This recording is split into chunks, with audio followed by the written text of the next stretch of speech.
जय हिंद, नमस्कार। तो यूपी पुलिस और UP SI, UP jail warder सबका आने वाला है फॉर्म। बढ़िया से लग जाइए इस बार। जो भी पिछली बार कमियां रही होंगी उसको सुधारते हुए इस बार पक्की करनी है एक सीट, ठीक है। और थोड़ा बात करते हैं, क्योंकि कुछ लोगों को डाउट रहता है कि कैसे कवर करें सिलेबस, या फिर एक दिन में कितना घंटा पढ़ें, क्या पढ़ें। उस पर थोड़ा सा समझते हैं। देखो यार, ऐसा मत दिमाग में रखो कि एक दिन में हम 10 घंटा 12 घंटा पढ़ लेंगे तो सिलेक्शन हो जाएगा ना। ऐसा नहीं है। आप 10 घंटा पढ़ो या 4 घंटा पढ़ो, बात यह है कि आपके दिमाग में वो चीज़ें रहनी चाहिए। आप 10 घंटा पढ़ के भूल गए सब, वो तो कुछ नहीं उससे मिला ना। आप 4 घंटा पढ़ के उस चीज़ को दिमाग में रखे हुए हो तो वो चीज़ आपको काम देगा। तो 4 घंटा 10 घंटा का नहीं है। और टारगेट हमेशा दो प्रकार से बनाया करिए। जैसे कि आपको अंदाज़ा तो होगा कि दिन भर में मुझे एक दिन में कितना टाइम मिलता होगा, 4 घंटा 5 घंटा, है ना।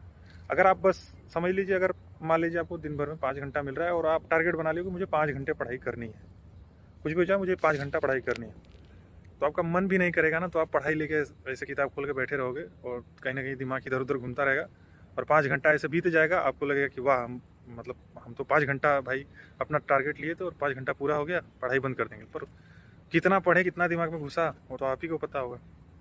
तो दो टारगेट बनाया करिए। एक की सब्जेक्ट है, आप जैसे सब्जेक्ट वाइज कि हाँ आज मुझे ये सब्जेक्ट पढ़ना है और इस सब्जेक्ट में इतना चैप्टर मुझे कवर करना है।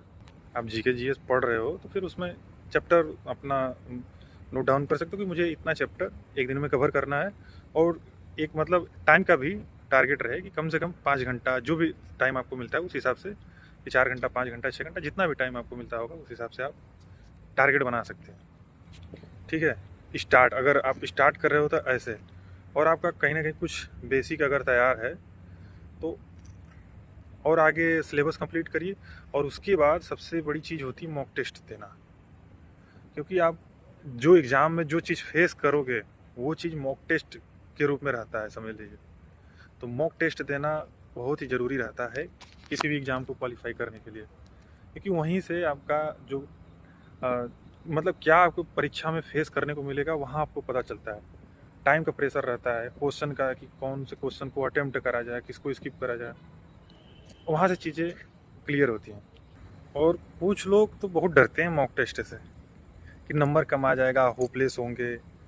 अच्छा, आप ये सोचो, ईमानदारी रखा करो यार। ऐसा डर डर रहे हो, आप एग्ज़ाम में जाओगे तो यही डर लेके जाओगे, वहाँ पे नंबर कम आएगा तब क्या करोगे, वहाँ तो ख़त्म ही पूरा मेहनत आपका। यहाँ मॉक टेस्ट में क्या है कि आपका जो भी डर है, जो भी कमी है, आपको पता तो चलेगा, तब तो सुधारोगे अपने आप को।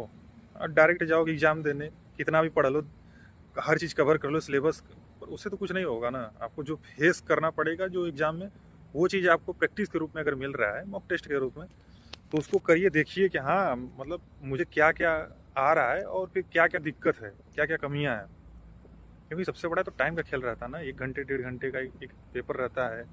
यूपीएसआई है तो 2 घंटे का रहता है। ऐसे करके सबका अलग अलग है टाइमिंग। और उसमें आप जब अपने आप को नहीं उस तरह से बनाओगे तब कैसे चलेगा। आप ही क्वेश्चन मिल जाए तो क्वेश्चन तो बहुत लोग सॉल्व कर लेंगे 10 मिनट 20 मिनट में, बट टाइम का बात रहता है ना कि उस टाइम के अंदर में आपको क्वेश्चन को सॉल्व करना है। तो अगर आपका थोड़ा बहुत भी अगर सिलेबस कंप्लीट है तो मॉक टेस्ट दीजिए, और उस सिलेबस के अंदर में से जितना पढ़े हैं उसमें से क्वेश्चन आ रहा है तो उसको बनना चाहिए, ये सोच रखिए। और जो नहीं पढ़े हैं वो क्वेश्चन नहीं बन पा रहा है तो कोई दिक्कत नहीं, आगे आप पढ़ेंगे तब आप उसको क्वेश्चन को बनाना, ठीक है। लेकिन मॉक टेस्ट का आदत बनाइए कि बहुत अच्छा रहता है, उससे प्रैक्टिस आपका बनता है। और भी अगर पढ़ाई से रिलेटेड या किसी और चीज़ से संबंधित अगर कोई सवाल हो तो कमेंट बॉक्स में पूछ सकते हैं। कोशिश करूँगा कि उस चीज़ को अपने अनुभव, अपने एक्सपीरियंस के आधार पे आपको बताए, है ना। और कोई ऐसा नहीं है कि दोस्त की बहुत बड़ा मोटिवेशन गुरु हम बन के बैठे हैं, ऐसा नहीं है। जैसा आपका माइंड सेट है वैसा ही मेरा ही थोड़ा बहुत अलग होगा। बस बात ये है कि मेहनत करते रहना चाहिए। फ़र्क ये है, बहानेबाजी ये सब ना करो, ईमानदारी रखो, यही फ़र्क रहता है किसी इंसान में, ठीक है। तो अच्छे से लगिए, मेहनत करिए और जल्दी आ जाएगा, फॉर्म जल्दी आ जाएगा। और हो सकता है टाइम बहुत कम मिले तो अभी से लग जाइए, ठीक है। धन्यवाद।